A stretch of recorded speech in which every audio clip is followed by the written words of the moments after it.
Bonjour à tous, bienvenue dans ce premier JT de la maison de quartier du centre. Vous nous retrouverez tous les mois pour un petit point sur nos projets en cours et nos actions et animations à venir. Au sommaire de ce journal, vous allez retrouver notre petit reportage sur notre atelier théâtre en famille, un petit reportage sur le tournoi de belote qui a eu le 11 mars, et surtout, n'oubliez pas à la fin de notre journal, nos événements à venir et nos agendas. Tout de suite, notre premier reportage sur le théâtre en famille. Bonjour, Georges Contamin, donc metteur en scène et auteur du Square aux Amazones.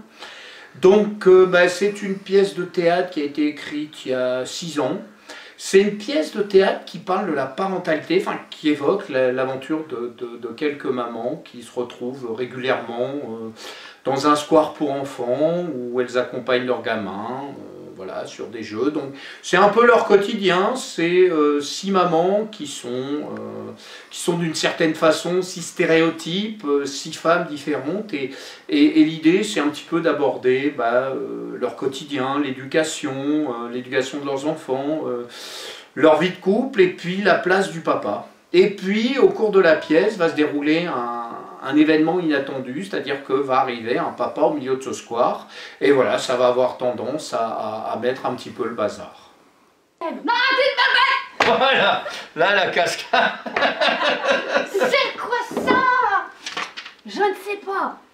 Mais, enfin, peut-être quand on parle, je ne sais pas. Mais c'est bien, ouais, la tête qui sort. Je ne sais pas, mais on dirait qu'il y a un homme.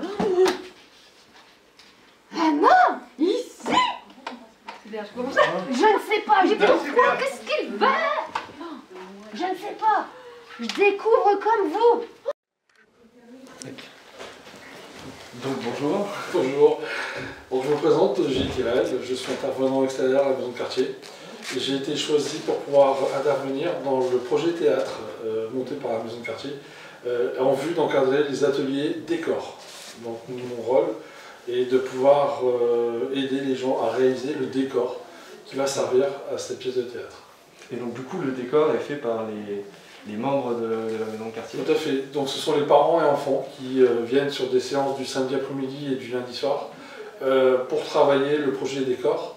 Donc on a commencé le décor il y a très peu, depuis fin janvier exactement. On a travaillé des thématiques auparavant, qui sont Halloween et Noël, où l'objectif était de leur faire apprendre avec des éléments de récupération comment on pouvait faire des volumes, on pouvait travailler la matière, on pouvait travailler la couleur, en vue de créer une ambiance décorative. Et donc vos décors sont faits avec des matériaux de récupération? Tout à fait, c'est l'objectif de la maison de quartier qui est voulu de faire du recyclage, voire de la récupération, et de faire en sorte que le décor qui sera travaillé ait un moindre coût tout d'abord, mais qu'en plus il puisse être réutilisable à plusieurs représentations. Donc on fait des décors, bon là on vient de réaliser un des éléments qui est totalement démontable, donc qui est transportable. Je vous montre, voilà, un luminaire que l'on pourra transporter sans problème et qui est portable. Il y a pas.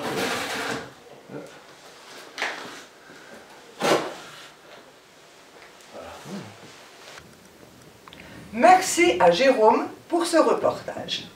Tout de suite, allons à la rencontre de nos bénévoles pour nous montrer ce qu'était ce tournoi de belote du 11 mars.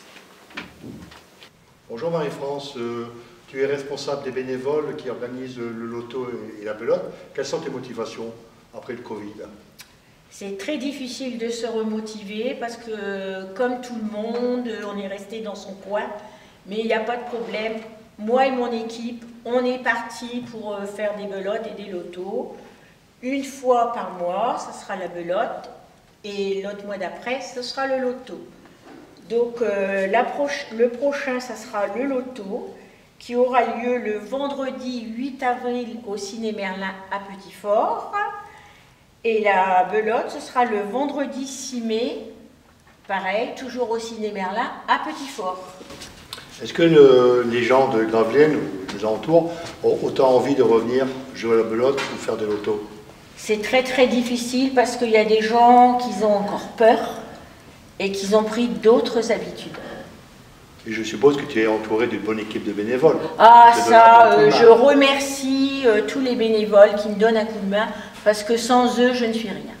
Et voici l'équipe des bénévoles. Donc il y a Claude, Agnès, Bernard, Marie-France, votre serviteur Francis, et derrière la caméra, là, il y a Lisiane. Merci à Francis pour ces belles images. Tout de suite, notre agenda des animations à venir. Retrouvez-nous tous les mardis matins pour une petite balade nature avec notre groupe de marcheurs invétérés par tous les temps.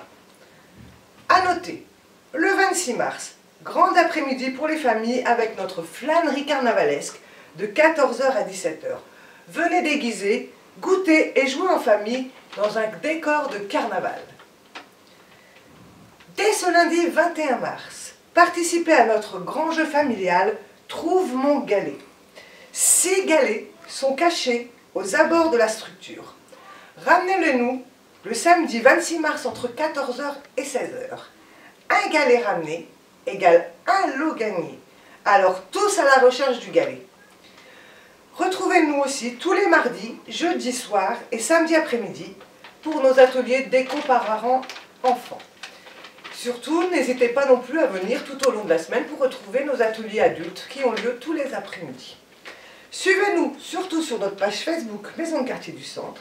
À très bientôt, à rendez-vous dans un mois pour un nouveau JT.